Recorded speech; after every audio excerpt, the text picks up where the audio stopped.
Hello friend, સ્વાગત છે તમારું રજવાડી કિચનમાં। આજે આપણે બનાવશું વરસાદની સિઝનમાં ખાવાની મજા પડે તેવા મકાઈના ઢોકળા।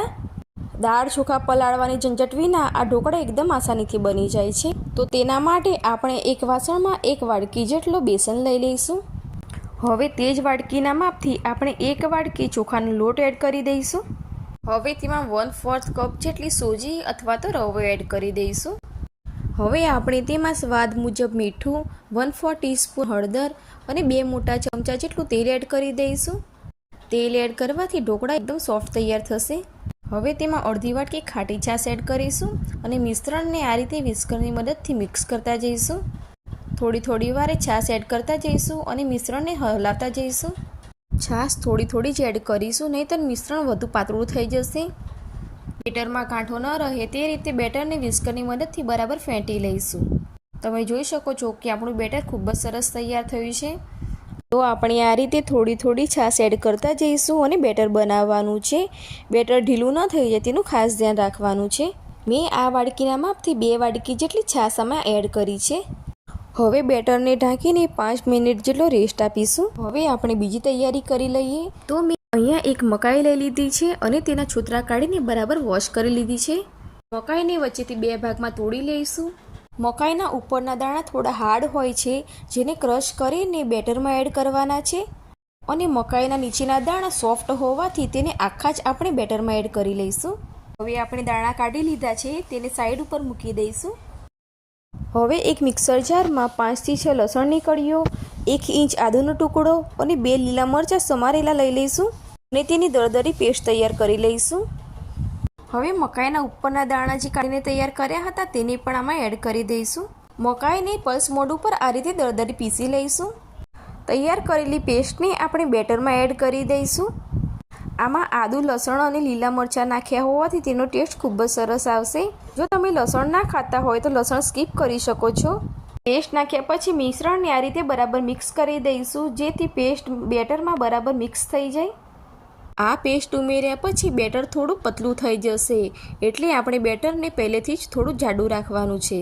તો અડધો કપ જેટલા મકાઈના દાણાને આપણે બેટરમાં એડ કરી દઈશું અને સારી રીતે બરાબર મિક્સ કરી દઈશું। તો તમે જોઈ શકો છો કે બેટર આપણે આ પ્રમાણે જ રાખવાનું છે। તો હવે આપણે પ્લેટને ગ્રીસ કરી દઈશું। મેં પહેલેથી જ ઢોકળિયામાં પાણી ગરમ કરવા મૂકી દીધું હતું। હવે બેટરમાં આપણે 1 ચમચી ઈનો અને થોડા લીંબુના ટીમ્પા નાખીને બેટરને આપણે ચમચીની મદદથી એક જ ડાયરેક્શનમાં બરાબર મિક્સ કરી દઈશું। તો તમે જોઈ શકો છો કે આપણું બેટર હવે થોડું ફ્લફી થઈ ગયું છે। તો બેટરને બંને ડીશમાં થોડું એડ કરી દઈશું।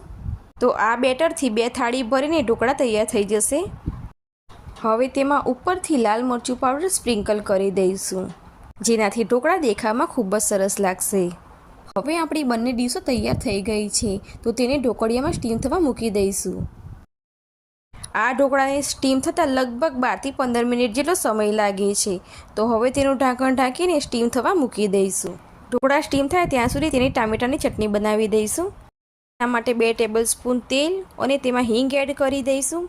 હવે તેમાં 5 થી 7 જેટલી લસણની કળીઓ અને 5 કાશ્મીરી લાલ મરચાંની બરાબર શેકી દઈશું। હવે 4 ટામેટાં લઈને તેને રફલી કટ કરીને એડ કરી દઈશું અને ચમચીની મદદથી બરાબર મિક્સ કરી દઈશું। હવે ઉપરથી સ્વાદ મુજબ મીઠું એડ કરી દઈશું, જેનાથી ટામેટાં ચડી જાય। 5 મિનિટ સુધી ઢાંકણ ઢાંકીને ટામેટાને કૂક થવા મૂકી દઈશું। 5 મિનિટ પછી આપણે જોઈ લઈશું કે ટામેટાં બરાબર ઓગળી ગયા છે। તો ગેસની ફ્લેમ બંધ કરીને ઠંડુ થવા દઈશું। હવે 12 થી 15 મિનિટ જેટલો સમય થઈ ગયો છે। તો ઢોકળિયાનું ઢાંકણું ખોલીને જોઈ લઈશું। આપણે ચપ્પુની મદદથી ચેક કરી લઈશું કે ઢોકળા બરાબર સ્ટીમ થઈ ગયા છે કે નહીં। ઢોકળાને બહાર કાઢીને તરત જ તેની ઉપર આ રીતે તેલ લગાવી દઈશું, જેનાથી ઢોકળા ઉપર સારી સાઇન પણ આવશે। હવે ઢોકળાને આપણે ઠંડા થવા માટે સાઈડ ઉપર મૂકી દઈશું। હવે ટામેટાં ઠંડા થઈ ગયા છે, તો તેને મિક્સર જારમાં લઈ લઈશું। હવે ઉપરથી આ રીતે લીલા ધાણા એડ કરી દઈશું અને ટામેટાની ચટણી બનાવી દઈશું। તો તમે જોઈ શકો છો કે આપણે ટામેટાની ખાટી અને તીખી ચટણી રેડી થઈ ગઈ છે।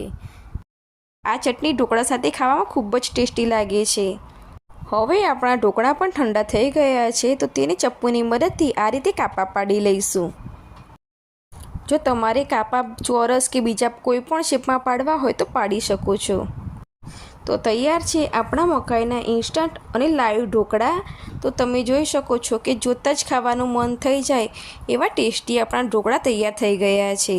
આ ઢોકળાને ચા અથવા તો ચટણી સાથે તમે સર્વ કરી શકો છો. મેં બતાવેલા અહીંયા પરફેક્ટ મેજરમેન્ટ સાથે તમે ઢોકળા બનાવશો તો તમારા ઢોકળા પણ આવા જાળીદાર અને પોચા બનશે. આ ઢોકળા દાળ ચોખા પલાળવાની ઝંઝટ વગર એકદમ ઇન્સ્ટન્ટ રીતે તૈયાર થાય છે.